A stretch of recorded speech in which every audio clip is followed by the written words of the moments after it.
ഷെറിൻ്റെ വീട്ടിൽ നിന്ന് അരുൺ ശങ്കർ ചേരുന്നുണ്ട്. അരുൺ, വലിയൊരു വേദനയോടെ നടുക്കത്തോടെ അല്ലാതെ ഈ വാർത്ത നമുക്ക് പങ്കുവയ്ക്കാൻ കഴിയുന്നില്ല. അത്രമാത്രം ഹൃദയഭേദകമായിട്ടുള്ള കാര്യങ്ങളാണ്. ഈ ജീവൻ 4 കുഞ്ഞു ജീവനുകളാണ് നഷ്ടപ്പെട്ടത്. ഈ ഷെറിൻ്റെ വീട്ടിലാണ് ഇപ്പോൾ അരുൺ ശങ്കർ ഉള്ളത് എന്നുള്ളത് മനസ്സിലാക്കുന്നു. പറയൂ അരുൺ. തീർച്ചയായിട്ടും ഇന്നലെ രാവിലെ ഈ കുട്ടികൾ ഈ ചെറുള്ളി ഗ്രാമത്തിലാണ് ഈ 4 കുട്ടികളുടെയും വീട്. അവർ ഇന്നലെ സ്കൂളിലേക്ക് വലിയ പ്രതീക്ഷകളുമായിട്ടാണ് പോയത്. പക്ഷേ അവർ മരവിച്ച ശരീരവുമായിട്ടാണ് അവർ ഇപ്പോൾ തിരികെ വരുന്നത്.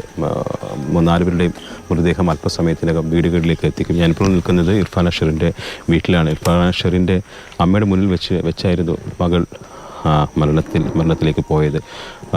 വഴിയിൽ സ്കൂളിൻ്റെ അവിടെ കാത്തു നിൽക്കുന്ന സമയത്ത് ഇർഫാനെ ഡോക്ടറെ കാണിക്കാൻ വേണ്ടിയിട്ട് അമ്മ അങ്ങോട്ടേക്ക് എത്തിയിരുന്നു. അങ്ങനെ ആ ഒരു അവസ്ഥയിലാണ്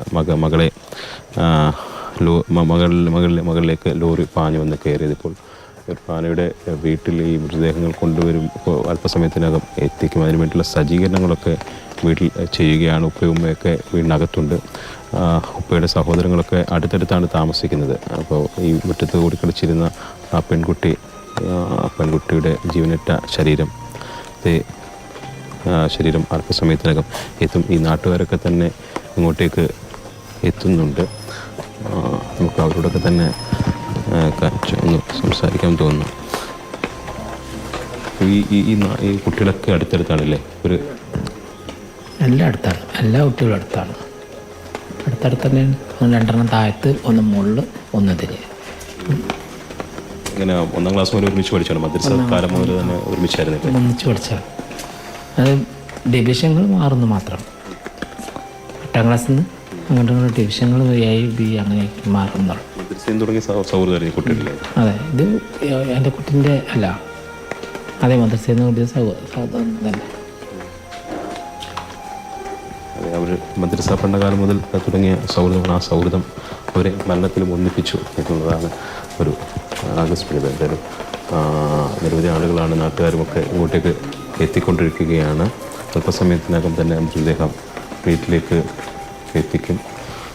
4 പേരുടെയും വീടുകൾ അടുത്തടുത്താണ്. ഒരു 500 മീറ്റർ അകലത്തിലാണ് 4 കുട്ടികളുടെയും വീട്. ഇവിടെ 2 മണിക്കൂർ ഇവിടെ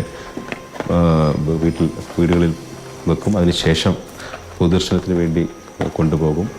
അവിടെ നിന്ന് 10 മണിയോട് കൂടിയാണ് നാട് മസ്ജിദിലേക്ക് ഖബറടക്കത്തിലേക്ക് കൊണ്ടുവരുന്നത്. കൂട്ടഖബറിലാണ് 4 കുട്ടികളെയും അടക്കം ചെയ്യുന്നത്. അതായത് മരണത്തിലും അവസാന യാത്രയും അവർ ഒന്നിച്ചാകുന്നു എന്നുള്ളതാണ് ആ സൗഹൃദം. എന്തായാലും വളരെ വേദനയോട് കൂടിയാണ് ചെറുള്ളി ഗ്രാമം ആ വാർത്ത കേട്ടത്. നമ്മൾ ഒരാഴ്ച മുമ്പായിരുന്നു ആലപ്പുഴയിൽ മെഡിക്കൽ വിദ്യാർത്ഥികളുടെ മരണം ഉണ്ടായത്. ആ ഞെട്ടിൽ വിട്ടുമാറുന്നതിന് മുമ്പാണ് അധികം ദൂരമല്ലാതെ പാലക്കാട് 4 വിദ്യാർത്ഥിനികളുടെ മരണം സംഭവിച്ചിരിക്കുന്നത്. അമിത വേഗതയും അതോടൊപ്പം തന്നെ മഴയുമൊക്കെയാണ് ഈ ജീവനെടുത്തതിന് കാരണമെന്ന് പറയുന്നു. കാരണങ്ങൾ എന്തായാലും പോലും 4 വിലപ്പെട്ട ജീവനുകളാണ് നമുക്ക് നഷ്ടമായിരിക്കുന്നത്. തീർച്ചയായും അരുൺ, ഇർഫാന ഷെറിൻ്റെ വീട്ടിൽ നിന്നുള്ള അതീവ ദുഃഖകരമായിട്ടുള്ള കാഴ്ചയാണ് നമ്മൾ കാണുന്നത്. ഇർഫാനയെ കാത്ത് അവളെ അവസാനമായിട്ട് ഒരു നോക്ക് കാണാൻ വേണ്ടിയിട്ട് ആ വീട്ടിൽ ഒരുപാട് പേർ എത്തിയിട്ടുണ്ട്. ഇനി അവൾ ആ വീട്ടുമുറ്റത്ത് അവളുടെ കളിച്ചിരികൾ ഉണ്ടാകില്ല. അവൾ ഒരിക്കലും അവളുടെ മാതാപിതാക്കളെ കാണില്ല. അവളെ ജീവനോടെ കാണണമെന്ന് എത്ര ആഗ്രഹിച്ചാലും ഇനി അത് സാധ്യവുമല്ല. അവൾ ആ വീട്ടിൽ 2 മണിക്കൂർ നേരം മാത്രമാണ് ഇനി ഉണ്ടാവുക. അതിനുശേഷം മണ്ണിലേക്ക് മടങ്ങുകയാണ് അവളുടെ പ്രിയപ്പെട്ട കൂട്ടുകാരികളുമൊത്ത്. വലിയ വേദന തന്നെയാണ്. കരിമ്പയിൽ ഇപ്പോൾ വലിയ ഒരു വേദന തളം കെട്ടി നിൽക്കുകയാണ്. ഇന്നലെ 4 മണിക്ക് നടന്ന ദുരന്തം അത് ആ ഗ്രാമത്തെ തേടി എത്തുമ്പോൾ അത് ഒരിക്കലും ഇത്രയും വലിയ ഒരു ദാരുണമായിട്ടുള്ള അപകടമായി മാറും എന്നുള്ളത് അവർ പ്രതീക്ഷിച്ചിരുന്നില്ല. ജീവനോടെ കിട്ടുമായിരുന്നു എന്നുള്ള അവസാന പ്രതീക്ഷയും ഇല്ലാതായപ്പോൾ പിന്നീട് അത് വലിയ ഒരു വേദനയായി, രോഷമായിട്ട് അലമുറയിട്ട് കരയുന്ന, അതുപോലെ തന്നെ ഈ അനാസ്ഥയ്ക്കെതിരെ നിലവിളിക്കുന്ന നിരവധി പേരെ നമ്മൾ കണ്ടു. കരിമ്പ വലിയൊരു ആൾക്കൂട്ടമായി മാറുന്നതും നമ്മൾ കണ്ടു. ഇപ്പോൾ ഇർഫാനയുടെ വീട്ടിൽ നിന്നുള്ള കാഴ്ചകളാണ്. ഓരോരുത്തരും കണ്ണീരണിഞ്ഞ് കാത്തിരിക്കുകയാണ് പ്രിയപ്പെട്ട ഇർഫാനയെ. ഇതുപോലെ ഓരോ വീടുകളും ആ പ്രിയപ്പെട്ട കുഞ്ഞു മക്കളെ കാണുന്നതിന് വേണ്ടി കാത്തിരിക്കുകയാണ്.